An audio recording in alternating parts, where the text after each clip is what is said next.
Yes, I do believe reading to kids is important because not only can it like expose children to new words every single year, it also gives messages through words. And although words can hurt you, they can also benefit you.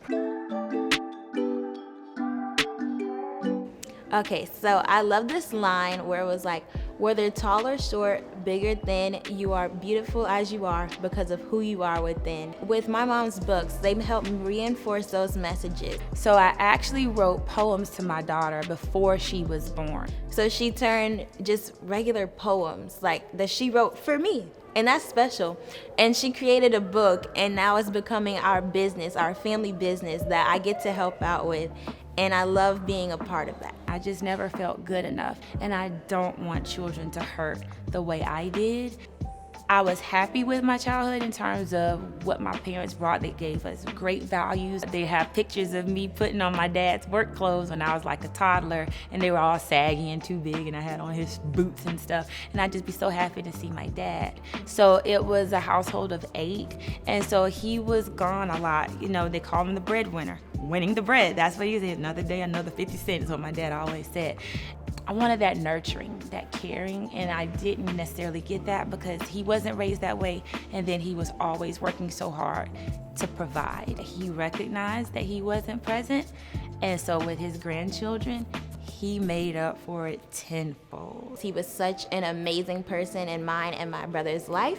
He came to as many events, as many field trips as he possibly could. It was because of that bond, that intentional effort to be there, that I wanted to celebrate him and let him know that we see you and we love you and appreciate you. I said, we're gonna write Grandpa a book and we're gonna read it to him.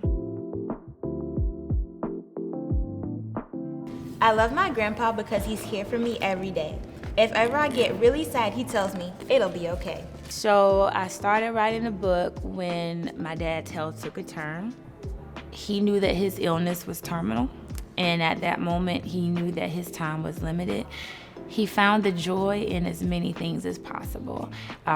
He would go on more trips with us these last 8 months of his life. The cooking, the fishing, him and my brother went fishing sometimes, and we just all had fun just hanging out and stuff. And that's basically throughout the whole book. And thankfully, we were able to read the actual words to him before he transitioned. And as they both, my son and my daughter, read the book to him, he was just beside himself. You could see his energy light up and his eyes light up. And I could tell that he loved us reading it. Grandpa, yes.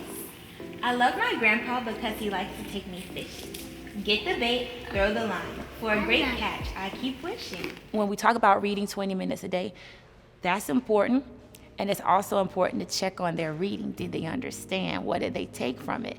And so it's a tool for parents and guardians and everyone to check on their children. I've had customers say, well, we don't have a grandpa.